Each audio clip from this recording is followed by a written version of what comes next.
It's 11 o'clock on Saturday night. I'm out here going to the party, but not just any party. This is a very, very special party.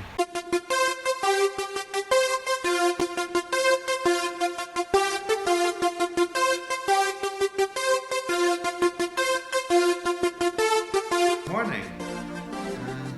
Something's not right. Wait a minute. That's better. Today I'm gonna share my history of dancing. You know, I actually started dancing 10 years ago, and I started with hip hop and breakdance.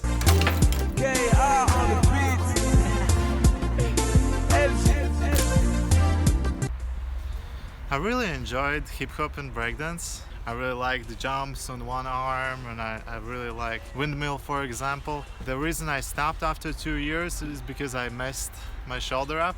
So I tried to do the move on one hand when you go 1, 2, 3. What happened is that I did 1, 2, and then there was but then I pretty much stopped dancing.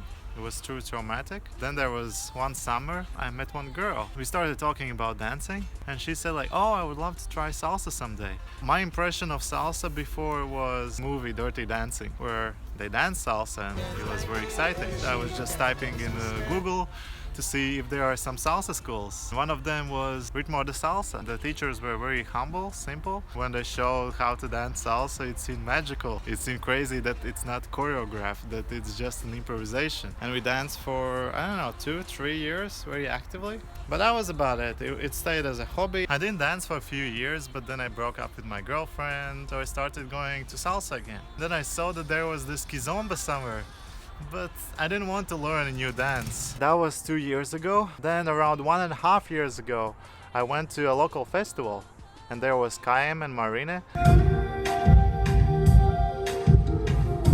Ronnie Saleh. When I saw them dancing, it was just mesmerizing. I never knew that dance could look like that, and the music was amazing. When I saw Ronnie, it was time when I didn't know what to do. I sent Ronnie a message on Facebook asking some questions. How did he start? How did it go? To my surprise, he replied. And what he said is, you never know what's gonna happen, and the only way you can find out if you can do something is by trying it. That's when the bug hit me. That's when we worked on selling the business, and now it's been a little bit over a year while I'm dancing almost every day. I say almost because there are some exceptions when after the festival of non-stop dancing for 4 days, just for 1 day, I simply can't dance. I hope that I can share some things that I learned over the year. Those are top 5 tips I wish I would have known when I began.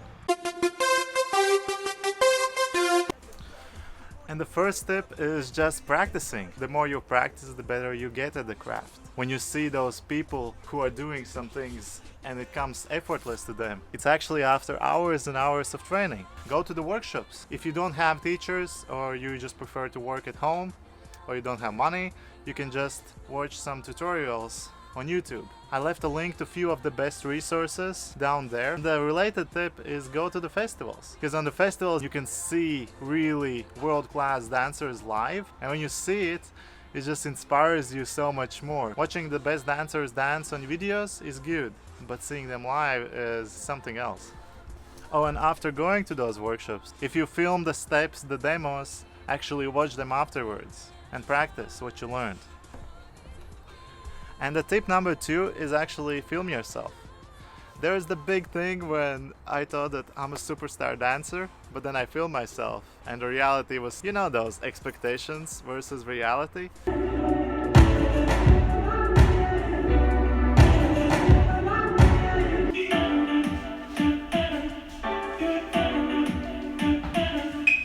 Filming just doesn't hurt you. You can always delete, right?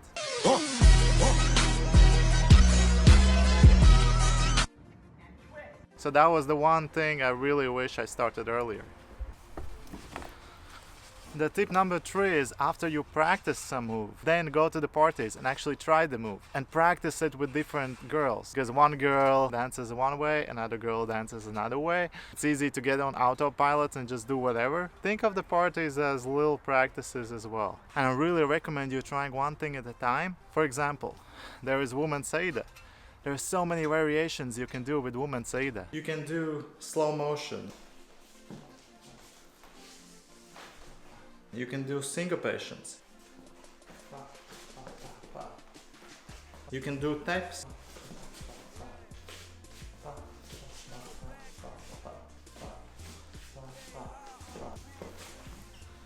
These are just examples, but you can play with everything. Just these variations done in music can be super fun.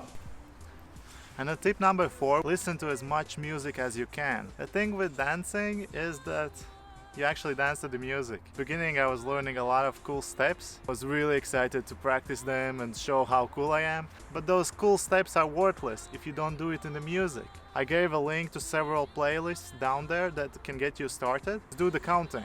When you count it, you can understand how the changes happen. So let's say you drive in the car and just listen. 1, 2, 3, 4, 5, 6, 7, 8. Something in the music changes usually every 16 counts or every 32 counts. Another thing you can do is use any DJ software. I used Serato. You create a loop. Let's say there is some part in the music that you don't really understand, and when you listen to the whole song, it's still hard because that part comes only every 4 minutes. So loop those 32 beats. Repeat it for like 10 minutes.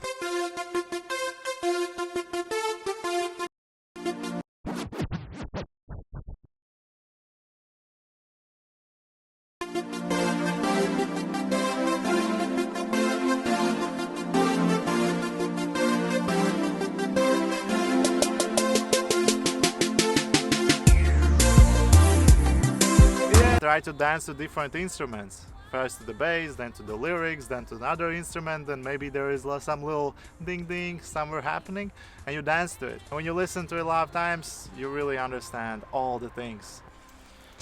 Tip number 5, always stay humble and stay student. The only thing that can destroy your growth is when you become arrogant, when you think you know everything. That happened before with me. I don't want to let it happen again. After I was practicing Kizomba every day for 8 months, I went to the festival and there was one girl, and because I couldn't even do Saida with her, I asked like, oh, do you know Saida? She responded to me with the same question. That ruined my day basically. The one thing I've learned, you can learn from every situation. I can learn a lot from every beginner girl as well. With advanced dancer, she or he will always help you to do the move. With beginners, you really need to work for it. And you can always find holes in your dancing.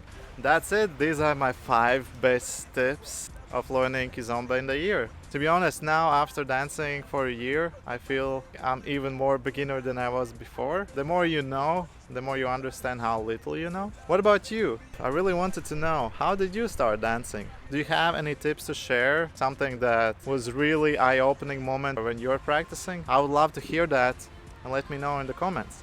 And now we're back to the regular vlog.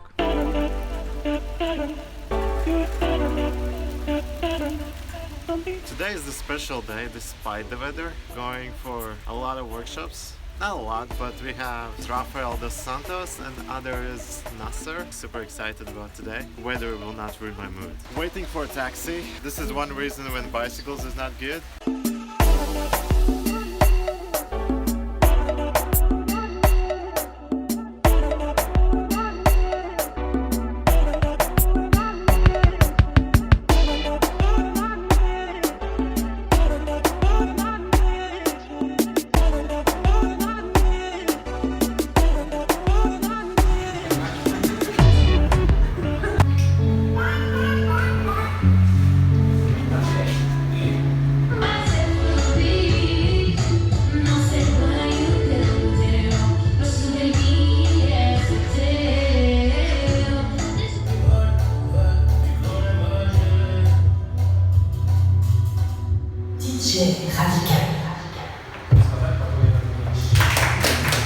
Class with Rafael is done.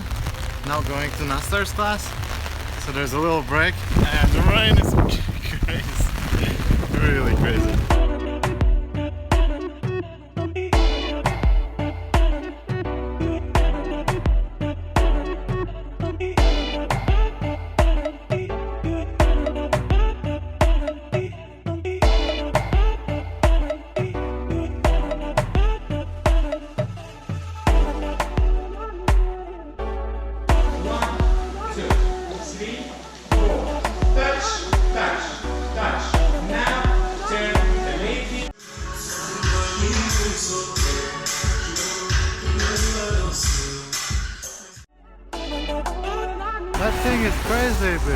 Look at the building.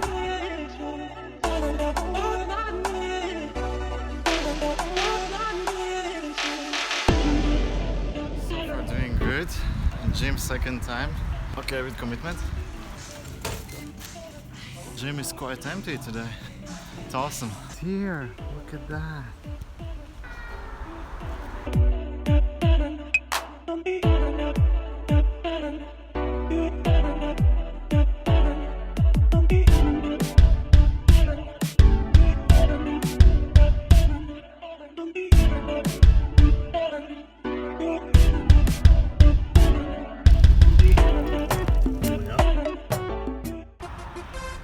Eight years ago, I didn't know what salsa was. Then I was researching online and I found this one dance studio called Ritmo De Salsa and decided to give it a try. Today, I'm going to the party where this dance studio is celebrating their 10th year anniversary. I'm going by the bicycle and it's about to rain, so probably wasn't the smartest idea, but... So back. Okay,